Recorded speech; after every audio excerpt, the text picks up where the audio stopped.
Okay, do you have something that says Yuri's recording the call? No. Does Oh, it didn't say it, but there is a message on the top of the window. Okay, that says Yes. somebody's recording the call. Yes. Okay, perfect. Okay, well, hello everyone. Welcome to part 2 of my interview with Malgorzata. Okay, I'm gonna get the last name correct. I just forgot, but I'm gonna get it correct. It is. Okay, wait, hold up. Let me have my stupid notes here. Okay, this is part 2 of my conversation with Małgorzata Kulbaczewska-Figat. Yep. Okay, Małgorzata Kulbaczewska-Figat of the Barricade and Transform Europe Network and co-host of Crossborder Talks. And yeah, we're discussing Polish affairs. This is our All Things Eastern European edition. And yeah, we were just talking about the whole coronavirus crisis and so forth, and what should be the left's response. And yeah, I was mentioning to you, Malgorzata, that there are some people on the left, even people I consider friends, who are also, very, very, anti-vax. But when I say to them, well, what should then be the response to COVID, because it's a pandemic, it's a highly infectious disease.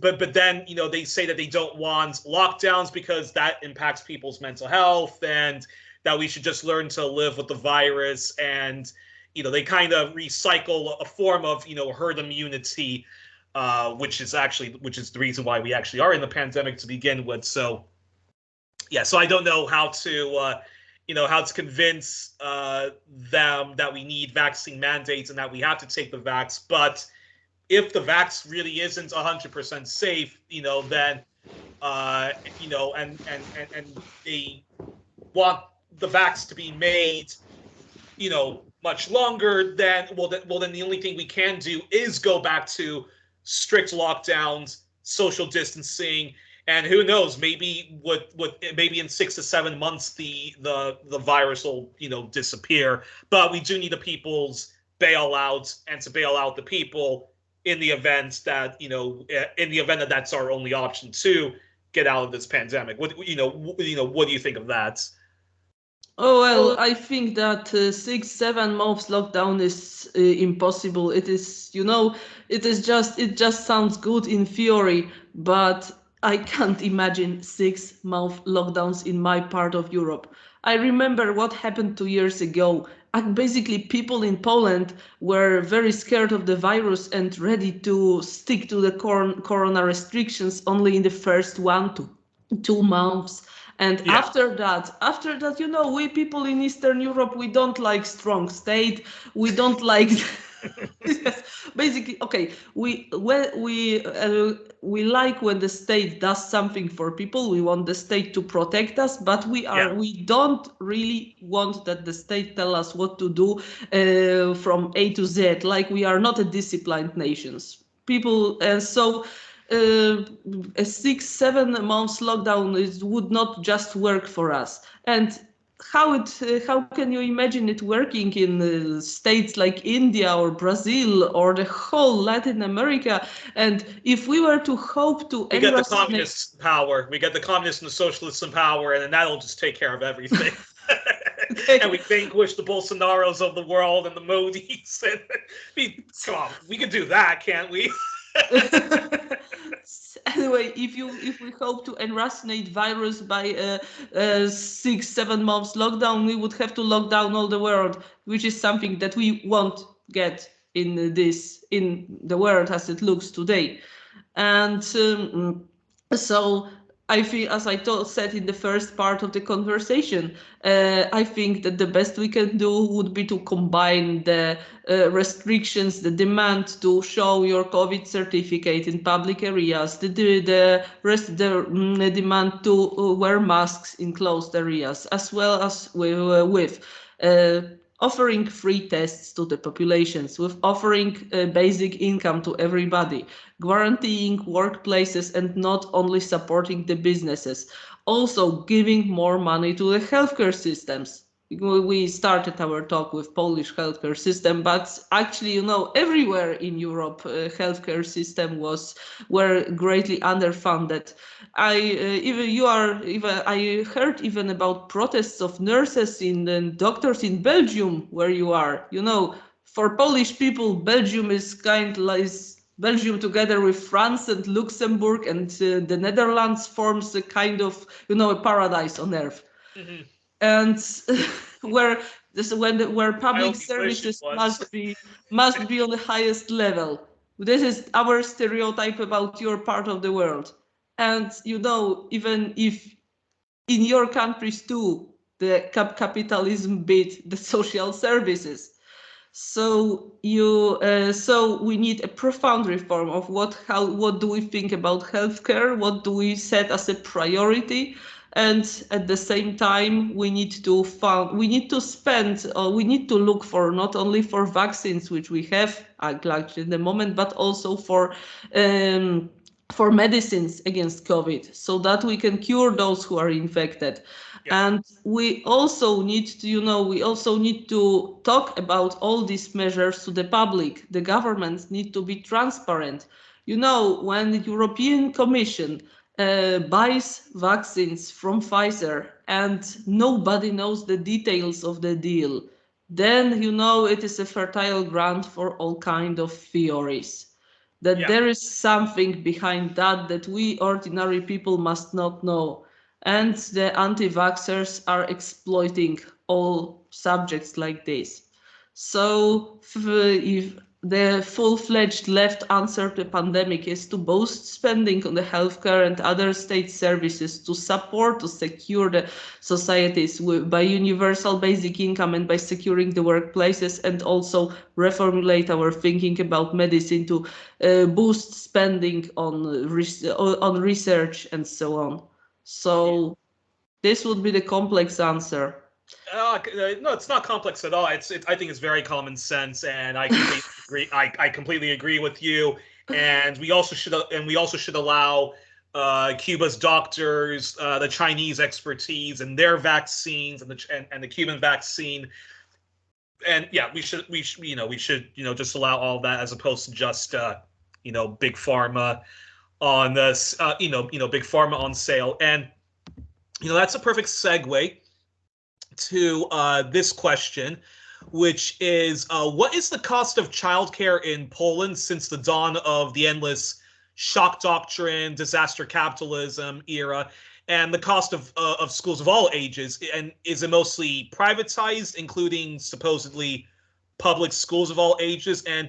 And why does the right, why do you think, the right, you can convert them into supporting maybe single payer health care and pensions for workers, but when it comes to education, the right is vehemently opposed to having a single payer government subsidized education that doesn't discriminate against anyone's socioeconomic backgrounds?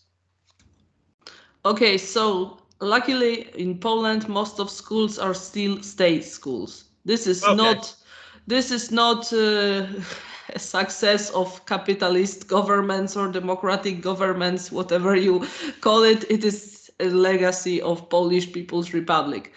There was even a huge action in Polish People's Republic. It was in 1966 when we celebrated the 1000 years of Polish statehood. The communist government launched an action called 1000 schools for 1000 years, and it built more than 1000 primary schools everywhere in the country. So nice. Actually, we enjoy a wide network of public schools, all levels, everywhere in the country, more or less. We also enjoy a network of universities in every region of the country, public universities. Well, the quality of education is a different question, and I will be back to that to a moment, but more or less no child in Poland is left outside of the system, unless some very pathological things happen. And of course, during the pandemic with online education, it was enough for a child not to have its own computer to drop out. But if the conditions are more or less standard, so, you know, children go to school, then everything is more or less fine. But here the problems start. We have the underfunded healthcare, and with education, the thing is even worse. Because for some reasons, so teachers and staff and the people who clean yes, the schools and so forth are paid yes, very piss poorly.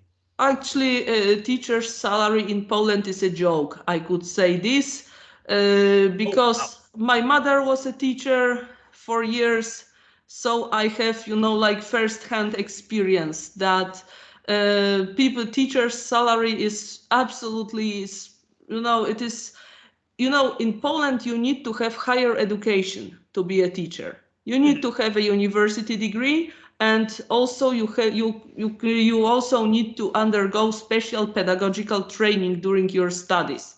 So it is quite a big requirement.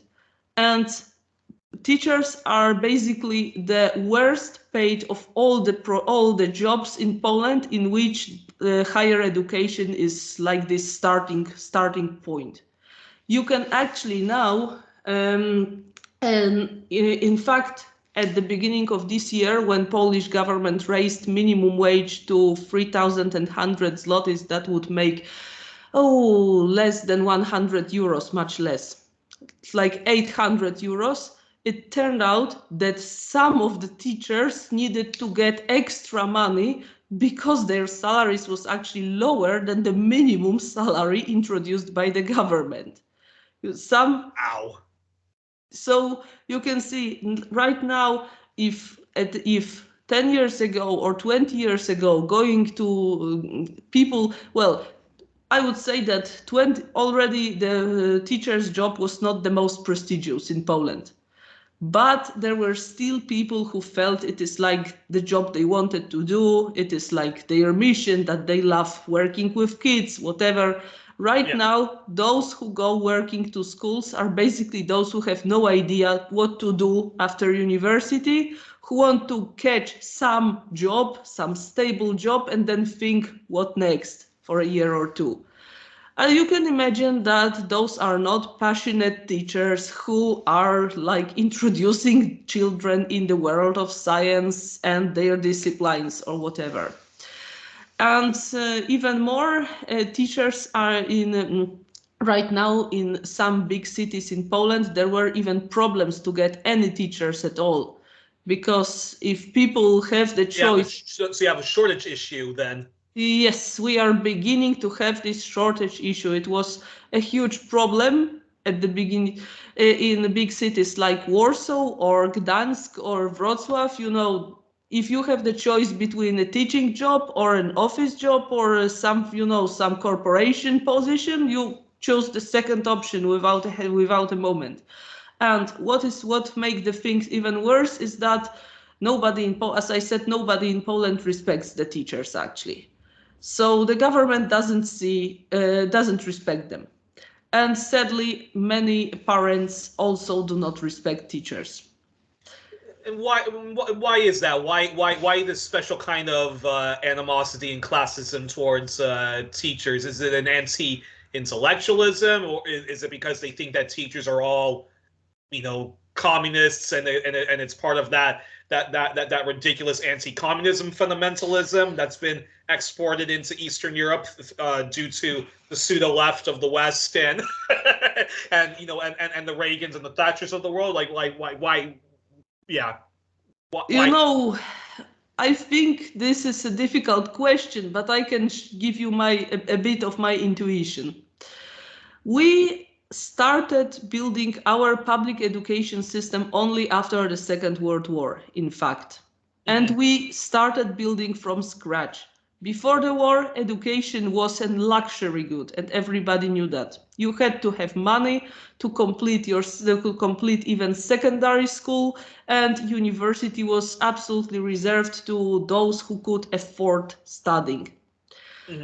So it is not really surprising that if we started building from nothing, then our public education was not so wonderful during the following decades.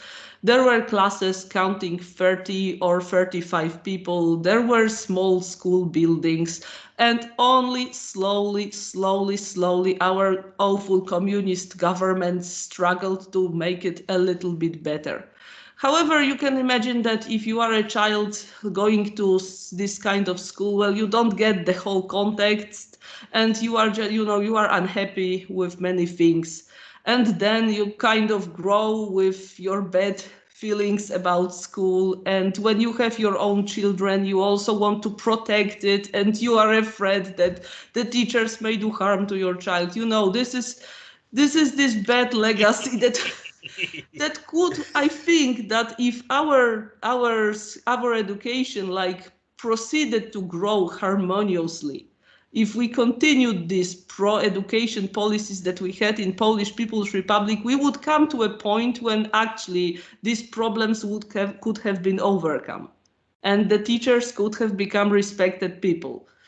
However, as you know, in 1990 we stopped that. We entered the kingdom of neoliberalism, and here there happens one more important thing. Teachers become one of the arch enemies of liberal mass media.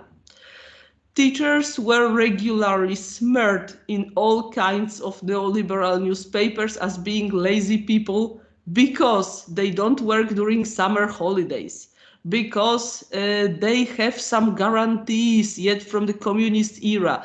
Actually, there is a document called the Teachers' Charter, which regulates their working conditions. And among other, it says that the teacher works only for 40 hours at school. So a teacher cannot have any classes more at school. Of course, the time that the teacher spends to prepare to those classes is something else, and it is not included. But it is very easy to say to the public, you see, you work so hard, you work so much, and the teachers are lazy people, they work 2 times less. So, wow. so as you can, Jesus. during these 30 years of Polish liberal freedoms, teachers were perhaps the most attacked professional group in Poland. Only coal miners were smeared worse than teachers. Wow. And wow, I have no idea how to respond to that. This is crazy, and you can just imagine what happened when the teachers went on strike a few years ago, when the teachers decided it was time to say no to these low salaries, to the working conditions, to the shortage of teachers, everything that I just said about. And a lot of people really got involved in also the society's reaction was really awful. I mean, basically everybody who didn't have a teacher in their family were just commenting that, oh, let's fire all of them and let's privatize schools. They are lazy guys and they don't deserve any pay rise. Well, unbelievable. But then a follow-up question to that is, I mean, like a follow-up question to that is, that don't know if I can really follow that up. I mean, that for me, I just can't get my mind around people who want to see others suffer and like dudes, like these are people who teach their kids that, like, I wasn't a fan of school, and I also have a lot of bitterness towards higher education and the cost of it and stuff like that, but I don't want to see like teachers like suffer or anything like that. I want them to get, I want them to be able to live a good life and so forth, and I want the quality of the education to be good. But no, now I remember what I wanted to ask you. In Poland, because of all of this assault on the teachers, can the teachers not teach at all the good stuff about communism, the history of class struggle, and do they also then minimize the fascist movements in Poland that collaborated with the Nazis and stuff like that, or is it not like that in Poland because Poland, the whole nation was actually a victim of Nazism because there was a genocide towards Polish people, which is criminally overlooked, and the Nazis were just as cruel to the Polish race as they were to Jewish race, anyone who was a commie, anyone who was a Slav, the Roma and Sinti people. So what's your response to all that? Well, except I can tell you that actually teachers are one of these groups, professional groups, who are the most against Polish government. A lot of teacher votes for either liberals or for the left. So good for them. Yeah. And I can tell you that when it comes to teaching history, Polish curriculum is awful. It is absolutely awful. It could have been even worse, and I am sure that it will be worse in a few years. Because, by chance, my mother was a history teacher, so I had a quite good look on how the textbooks changed over the years and what was taught to people over the years. So we haven't yet come to the point when we would deny that fascism was the most murderous ideology ever. And about the martyrology of Polish people, Jews, and Slavs, we do learn about that. Nobody questions this. There are a lot of memorial sites in Poland when people can actually go, and there are school trips there, and people learn what the fascists did to Poles, to Slavs, to Russian prisoners of war. With Jews, there is a problem, sadly, because there is still in the textbooks, we also learned about the Holocaust and Jews. That's fine. The problem is that the far right is, for many years, the far right have been minimalizing the Jews' tragedy, like, saying that, of course, it was awful that they were murdered, but, and here comes, some explanations that the Jews were always enemies of Polish nations, so perhaps we should not be that sad that they disappeared. And recently, also in last decade, we had a hot debate about the role that Poles played in the Holocaust, about Polish, like Polish neighbors who pretended not to see anything, or Poles calling out Jews to Gestapo for some, for some low financial recompensation. So, and far right did a lot to deny that Poles ever did anything bad to Jews. So, but this was a debate that rather of the intellectual circles, and didn't really get to schools. So at schools, children still do learn that Jews were murdered in horrific way, that this genocide happened on Polish lands, and that it was a crime of fascist regime. Sadly, when it comes to communism, the question becomes much worse. Mm-hmm. Because according to the official doctrine of Polish Institute of National Remembrance, we have a state institution that is supposed to teach Poles history. The Polish they use the double they use the theory that communism was just as evil as fascism and Nazism, and more people were killed under communist thinking than Nazi thinking. But that comes from the far right. That actually comes from runaway Nazi collaborators and from civil society expat groups funded by Canadian U.S. governments, which were founded by runaway Nazi war criminals and Nazi collaborators. They have this thing called Black Ribbon Day. They're part of an organization called the Victims of Communism Memorial, where they say that communism is just as evil as Nazism. They spend more time talking about communist atrocities and using half-truths to smear Stalin. This is where the Holodomor. This is where the Holodomor comes from in Ukraine. That that the Soviet Union was genocidal towards non-Russians, and that they did all this homemade, all this, yeah.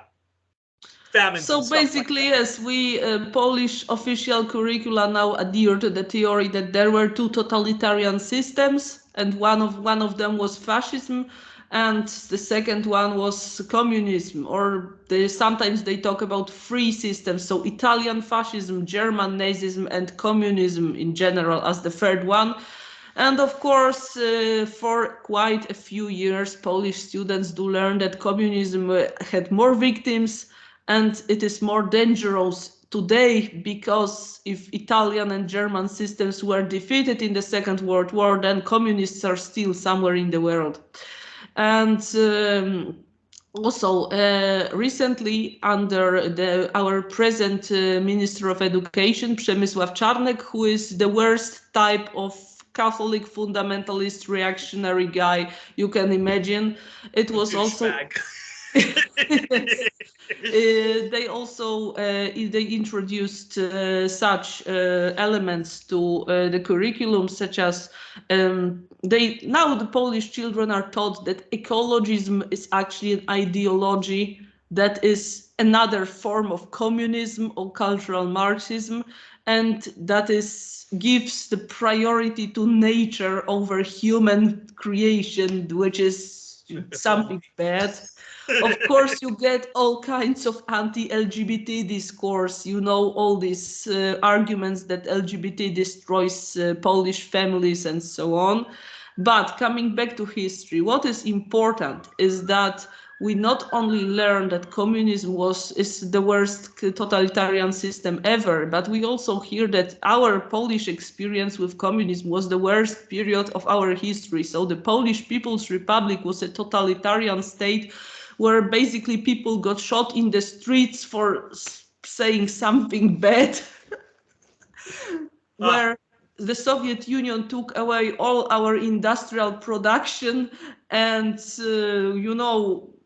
gave it to the Russians, or and basically that there were no native Polish communists. It was all implemented by Russians, which is our arch enemy for centuries, which is, like, I don't know, ontologically supposed to fight Poland. This kind of Manichaean confrontation takes place between our two nations. So Polish children do not learn what good things happened under Polish People's Republic. They don't even learn that we actually deserve a lot of social advances to that period. And instead they hear that was a horrific time when, good Polish patriots were killed and just Russians ruled Poland. But then Pope John Paul II, together with Lech Wałęsa, destroyed communism and everybody lived happily ever after. So. Of course, that's not true. That's so not true. Pope John Paul II, like Wałęsa put you guys a meter step forward, but then 1,100 step backwards. The Dark Ages. That's what I refer to the 90s, and now I call it the Dark Ages, the era of disaster capitalism in Eastern Europe and in Russia for the for that matter. But then two quick follow-ups before I get to my two last questions. Then is it's so weird because. I don't know. I just can't believe what what I'm hearing, because. Okay, so just one remark that I said at the beginning, that a lot of teachers are actually against this bullshit, and they they have their own opinions or their own healthy position. They have also their own life experience, and actually quite a lot of teachers are not fully adhering to this official line. And now the government is struggling to put schools under a more direct control so that they can quickly find those who do not teach exactly what is supposed to be taught.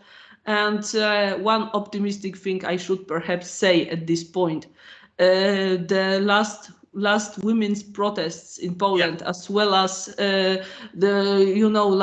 opinion polls among the young generation shows that a lot of this bullshit is actually not coming to students, that the propaganda is so awful and so primitive that a lot of people is rejecting them. Even you can imagine that the best example would be the Pope John Paul II, who is absolutely idolized in official curricula as the guy who destroyed communism, who fought for Polish freedom, who taught everybody how to live and what to do. And for the young generation, the Pope is basically the hero of memes. There are really thousands of funny memes with John Paul II, all created by this generation, which was supposed to love him a lot. So you see, there is hope for Polish people. Actually, I now remembered what I wanted to ask you. No, I wanted to. I hate to say, can you explain this briefly? But can you explain briefly, if it's even possible? But I won't interrupt you. If it takes longer. But yeah, can you talk about the unique Polish experience when it came to Nazi atrocities and the Holocaust? Because as I mentioned, Poland suffered. It wasn't just the Jews of Poland and the Romas of Poland and the communists of Poland that suffered tremendously under Nazi-occupied Poland, but everyone and anyone. Everyone in Poland actually at some point was an enemy of the Nazi regime. So talk about the unique evils that were inflicted on the Polish the Polish people.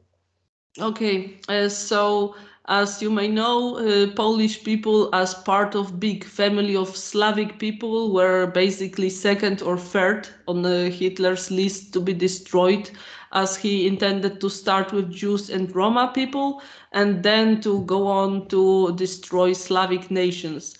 And Poland had this bad luck to be exactly on Germany's border, so we perhaps would come first among these Slavic nations.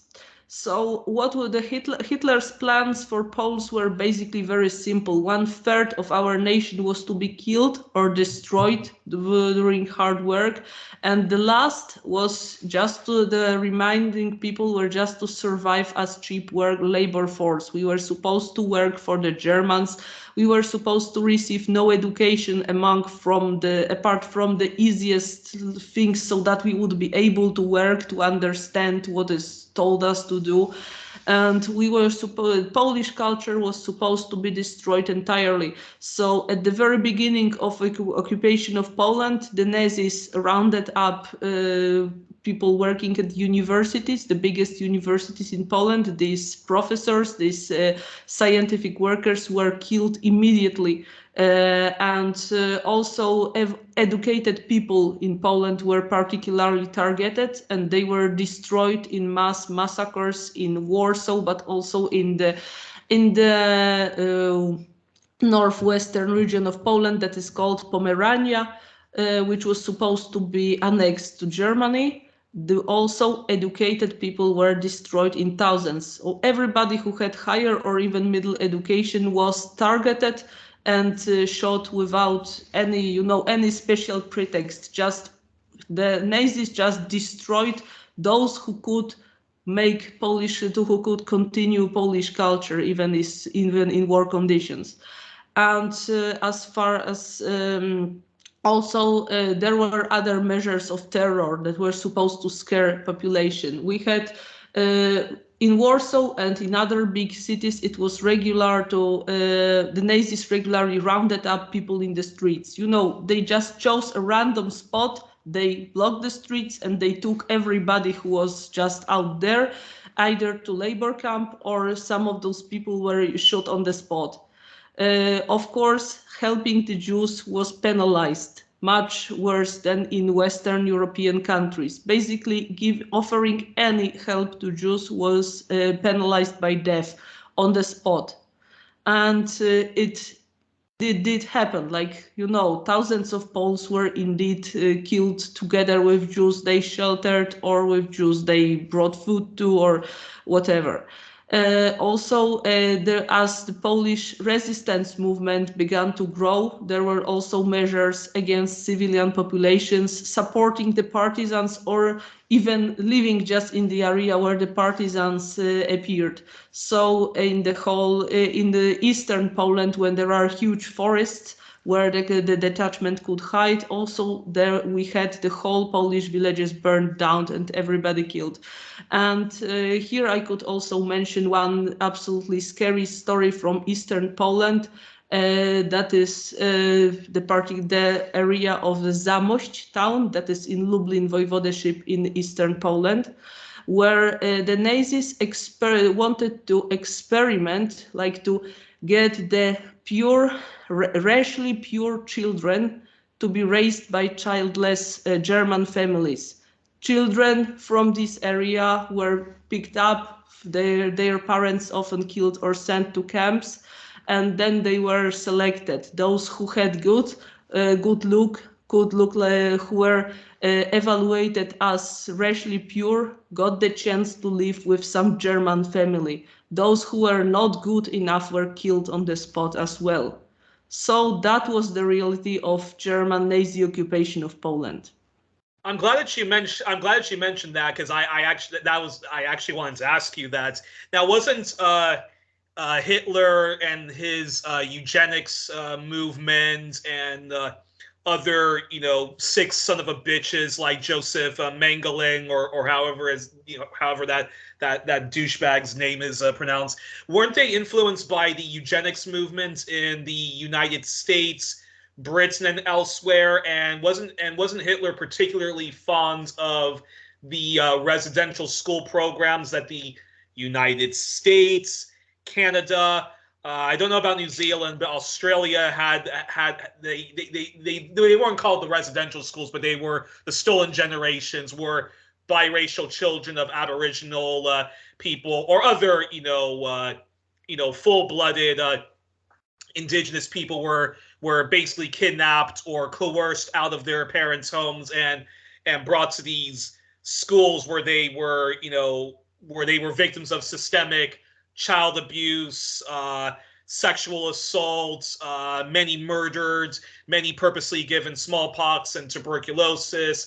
Those who tried to escape, died, and just tons of mass graves. And that was to, I think it was beat the Indian out of the child, or something like that. And the stolen generations of Australia, that was something similar. And of course they were all victims of slave labor. Aboriginal women were sent as domestic workers. Australians, Aboriginal Australians, also used as basically like slave labor. So wasn't Hitler and his ghoulish gang of eugenicists influenced by what the Five Eyes were doing to their indigenous people? Oh, I don't know. So I don't know that in so much detail, but nevertheless, we can be sure that eugenics is a Western idea, and that it was popular in the West, in Western Europe, in the interwar period. It was.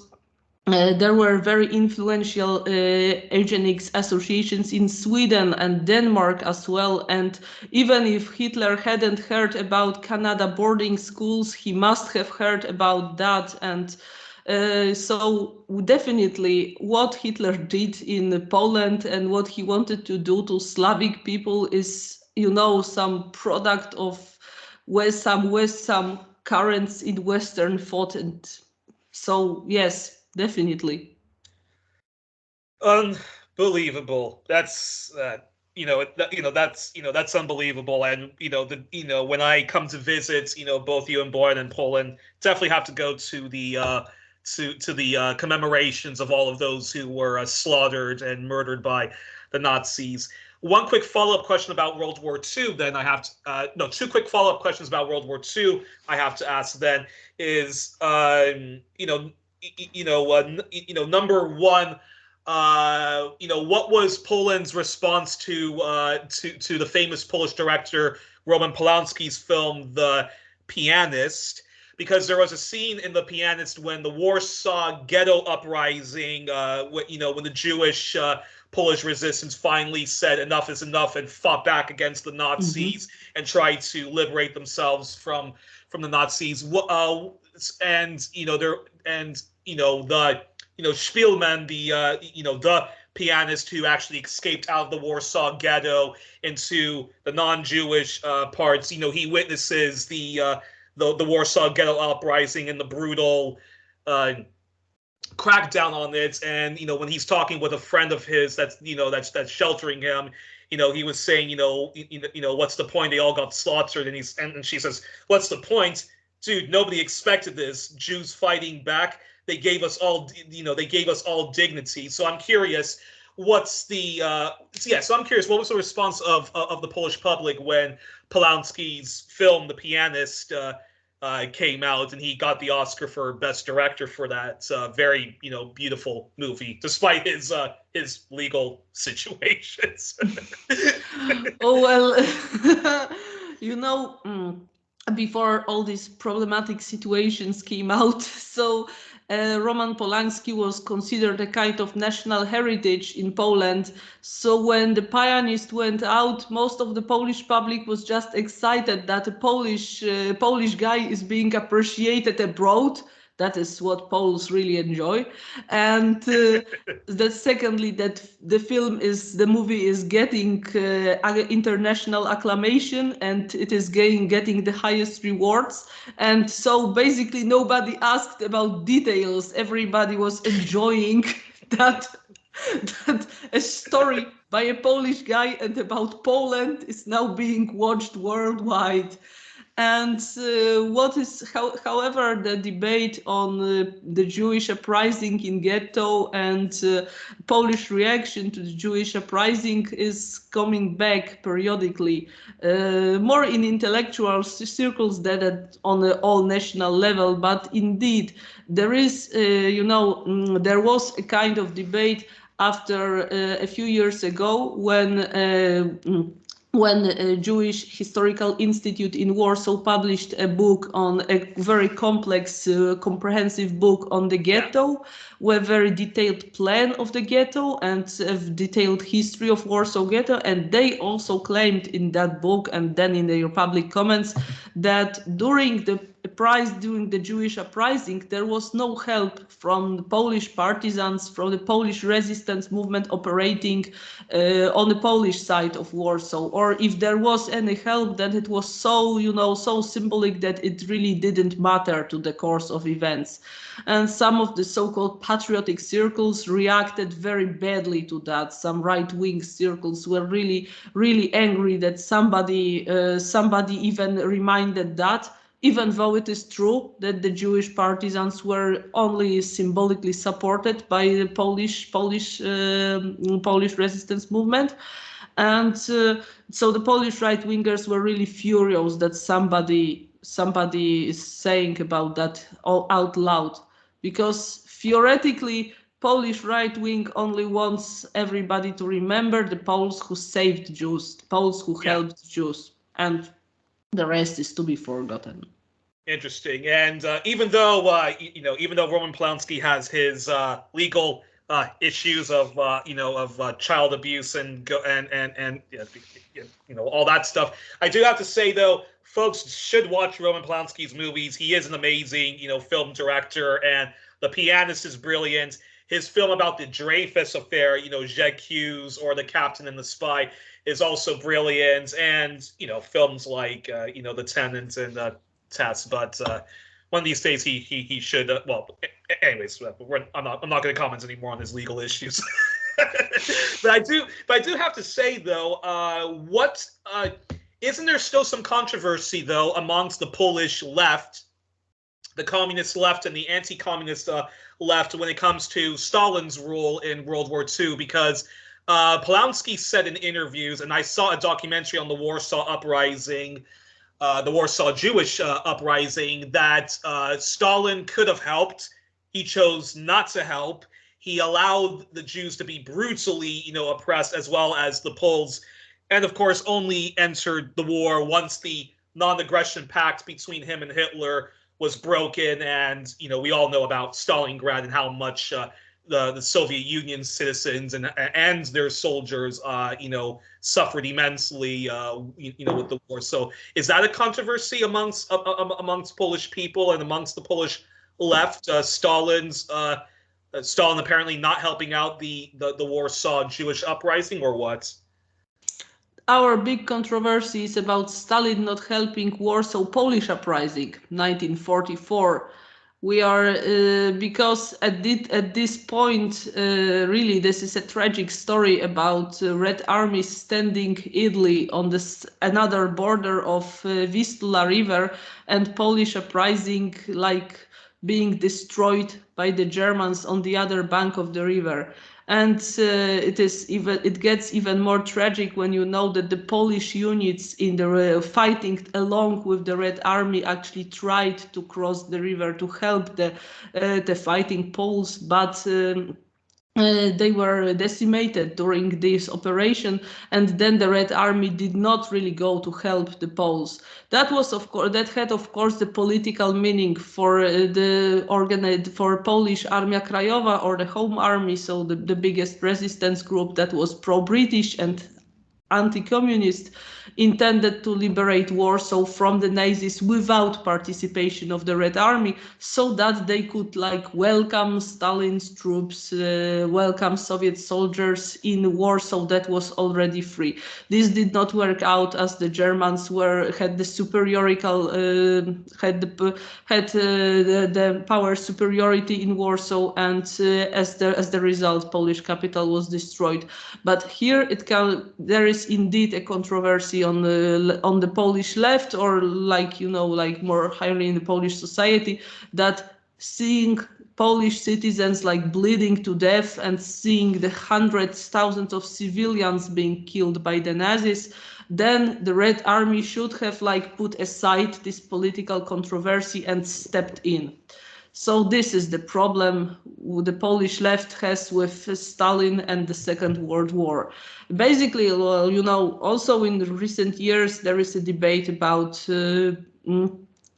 Poland, the first phase of Polish People's Republic, the first years of communist system, which were indeed the most awful part of the Polish People's Republic's history, with a lot of people participating in the resistance anti-Nazi movement arrested by the communist authorities because their organization was anti-communist.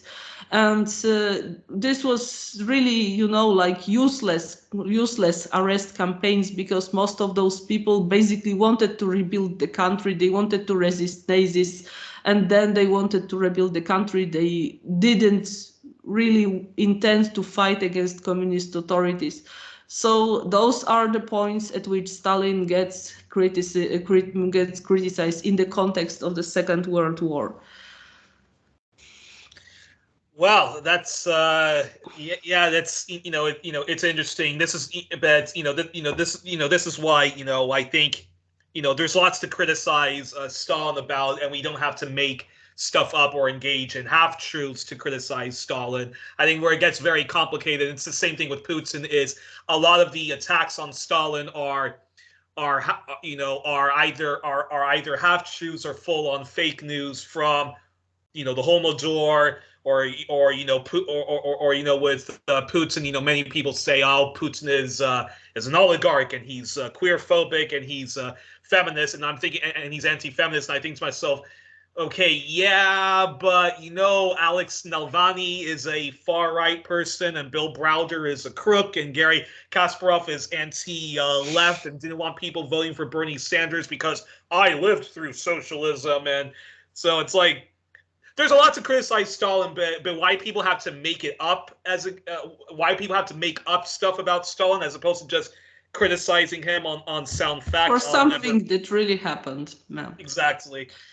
And then that's the perfect segue then to the future of Poland, and I wanted to ask, where do you stand on the European Union? Are you an EU left reformist, or are you someone who would like to see Poland and even the entire region of Eastern Europe out of the European Union? Though, what we call Lexit. So you want like a left exit, because there are some. I know in Britain, much of the far left and a lot of socialists said that the European Union is a neoliberal institution which colonizes and deindustrializes everyone, and there's no freedom with the European Commission. Just like we have a House of Lords, they have the European Commission. So where do you stand? Are you an EU left reformist like Yanis Varoufakis, or more of a left exits here like George Galloway or Tarek Ali? Okay. So yes, indeed, European Union is a neoliberal entity, and it really did a lot of bad stuff during the previous capitalist crisis when it advocated for austerity. What they did to Greece is absolutely an abomination, but I can't advocate Lexit from Polish or East European point of view, because I know we will not build anything better if we are left alone, or precisely if we are not left alone. Poland is already allied with this United States, and we have their soldiers on Polish soil. And if we are out of European Union, then we have only this United States link left, and this is no guarantee that we become a more progressive place to live. It is actually a guarantee that our elites will privatize the rest of what can be privatized, that they steal off the money, and we, the citizens, we are just, well, I don't know, forced to survive. So as with all the vices of European Union and with all the stuff that needs to be changed so that it can play any progressive role, staying in European Union is the best possible solution for our region. Perhaps, of course, I am very embittered by the fact that European Union's reaction to Polish government's actions was, I don't know, it mainly consisted of some angry rants against Polish government. And yeah. Here I don't even mean their reactions to the rule of law crisis in Poland. I mean how they did not react to Polish women being deprived of the right to abortion, or how did they even welcome Polish reaction to the refugee crisis on Belarusian border. How did the European Union accept that Poland is kicking out these suffering people who had full right to seek refuge in Poland and in Europe. That was absolutely awful. But on the other hand, it is the European connections that help a lot of non-governmental organizations in Poland to keep going. It is European connections that that still shows to Polish people that our conservative Catholic authoritarianism is not the only way, because people go to European Union either to work or to study or just to see how those countries are like, and they see that something else is possible. And if our region was left absolutely on its own, we would have ended up either as US military bases, or as US military bases plus Catholic nationalist regimes. So, you can see, you can of course ask why European Union was unable to prevent these kinds of regimes from arising. This is another fascinating question that can be asked and discussed for hours, but nevertheless, I'm sure that if we had been outside of the community, the situation would have been much, much worse. And also, I can't also not mention the European Union financial structural help that Poland got. We really modernized our country with this money. Really, we built a lot of stuff with this, and also Polish agriculture got some boost because of this help. So, well, still for my country, and I'm sure that for other countries in the region, with some exceptions, of course, the positives are much stronger. The positive side is stronger than the negative side. And am I the Eastern European left reformer? I think this is the only way for European Union to keep going, because European Union had the appeal and still has the appeal in the countries like Moldova or Ukraine as the community which is not only an economical alliance but also a community that guarantees some better standard of living. And if European Union does not live up to this dream, and right now it does not, it will stop being attractive to anybody.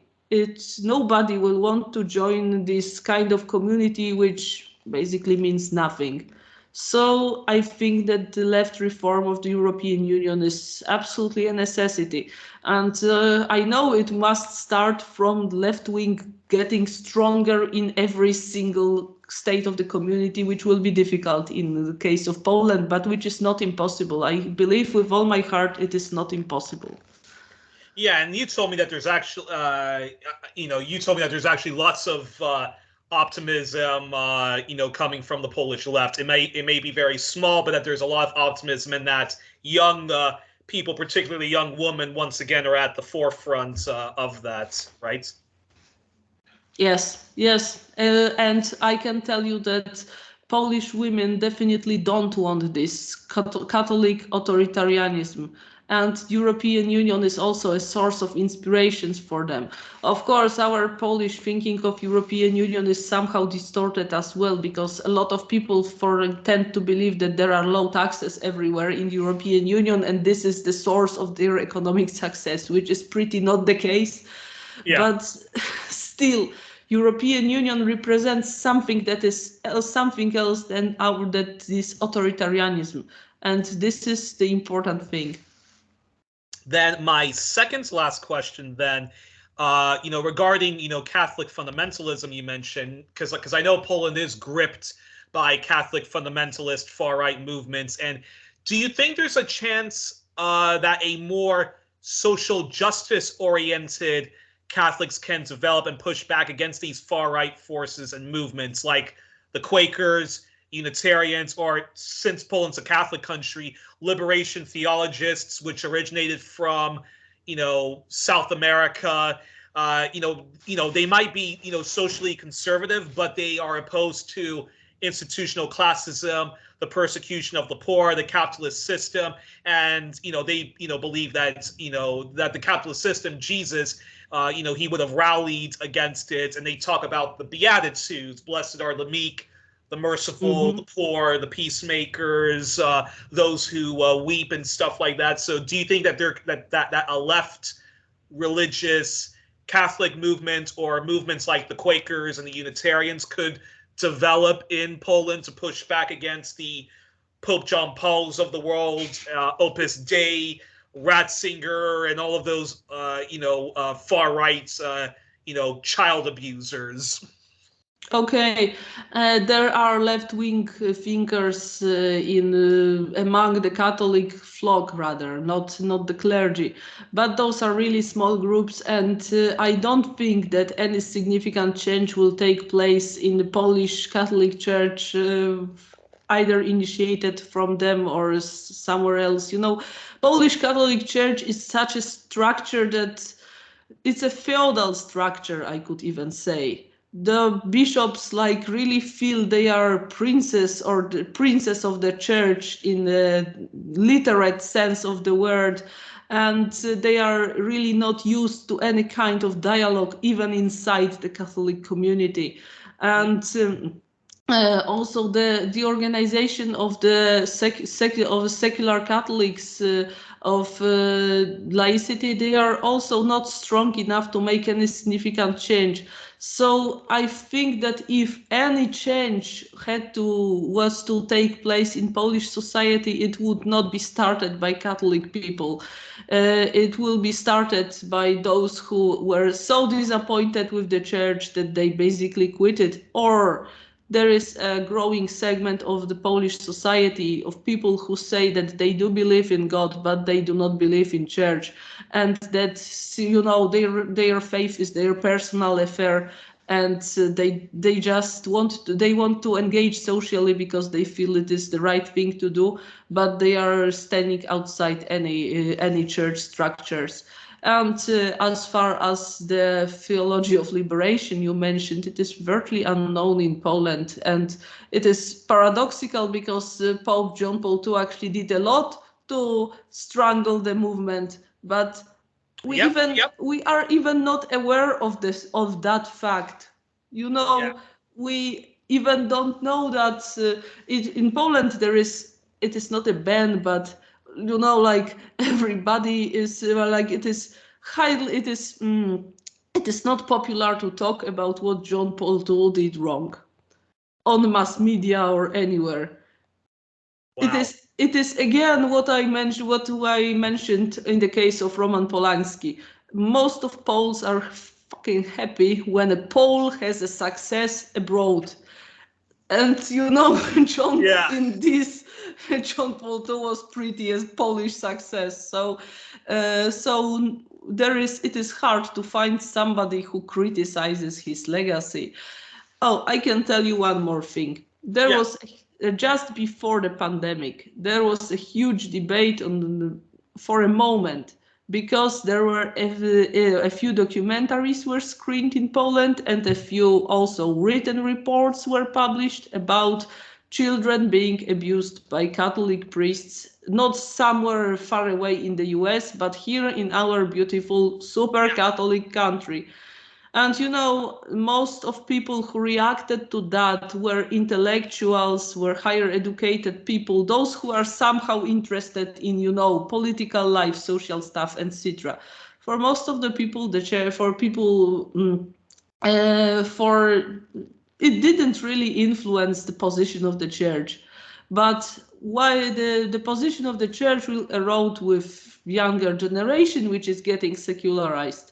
But here I also wouldn't expect some, you know, renovation movements coming from inside the church. The church's reaction to the loss of young faithful is basically, we are closing our eyes and we don't see it. Well, wow, that's unbelievable. But let's hope that the secular movement then fills the void. And alrighty, well, we're almost done. We now end the show. We end the show nowadays with the questionnaire done by Marcel Proust, later French broadcaster Bernard Pivot, and then my hero James Lipton, of the host of Inside the Actors Studio. Rest in peace. Malgorzata, it's your turn, because we didn't get the chance to do this last time with Dr. Trinat. So here we go. So Malgorzata, what is your favorite word? And it can be a Polish word. Oh fuck. It's a difficult question. Oh fuck, is that your favorite word? No. Can be. I know it's mine. Favorite word, whatever word, right? Yeah. Oh, such a difficult question. I remember, it can be Polish. Oh, I don't want to say. Yeah.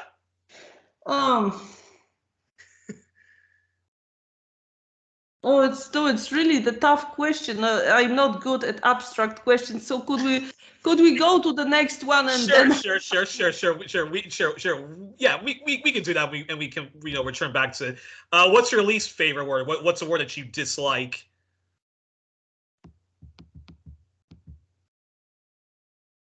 Oh. Capitalism, fundamentalism. Oh, yes, you are right. I hate the word neoliberalism. It sounds in Poland basically the same as in English, but you know, it sounds so. Yeah, I hate it. Like I also hate it when lefties use it. It's like, guys, come on, just call it capitalism. We hate capitalism. Mm-hmm. Neoliberalism, like, ugh. Sounds nice, and liberalism, there's at least some positivity, but not Anyways, what turns you on creatively, spiritually, or emotionally? Like, what inspires you? Like, what's something that like inspires you, puts a smile on your face, and makes you go, "Damn, life is beautiful." There are two things basically I could mention. Yeah. When I see that other peoples are doing something positive, I have this urge to join them. So when there is movement where something moves, then I also start thinking, what can I do to be a part of this positive change? And the second thing that drives me is classical music.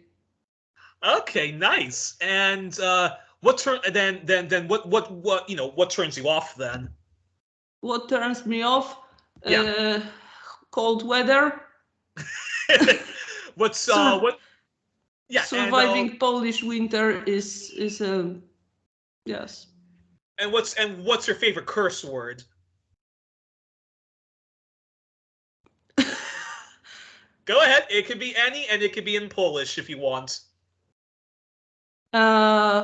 You know, it is perhaps not a very creative answer, but kurwa mać is a beautiful Polish curse that can mean basically everything from anger to astonishment to delight. You can express everything with kurwa mać, and that's a beautiful universal word.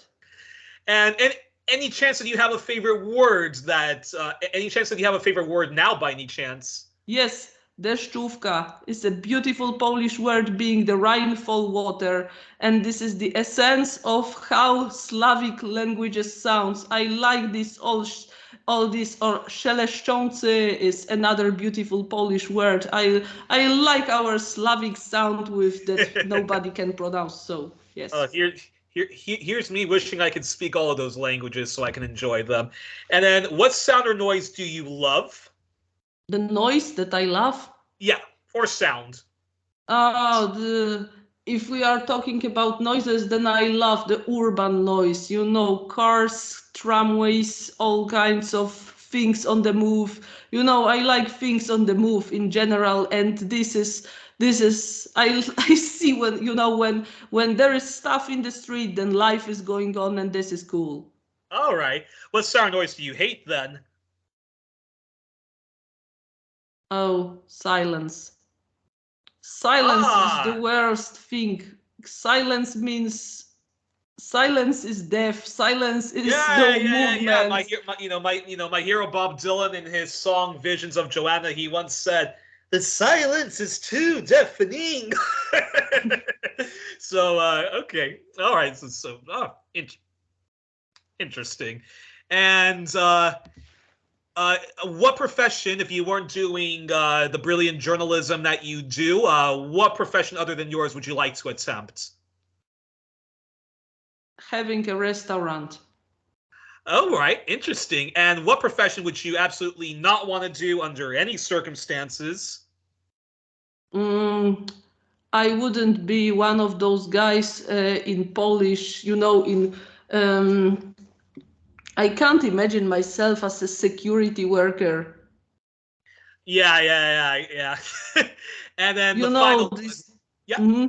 These poorly paid security workers in Poland who get like 15 hours per hour, 15 zlotys per hour to sit and have a look at some bourgeois villas or some so-called middle-class block of flats, and who even do not get any kind of weapon, but who are instead taught to escape if a danger appears.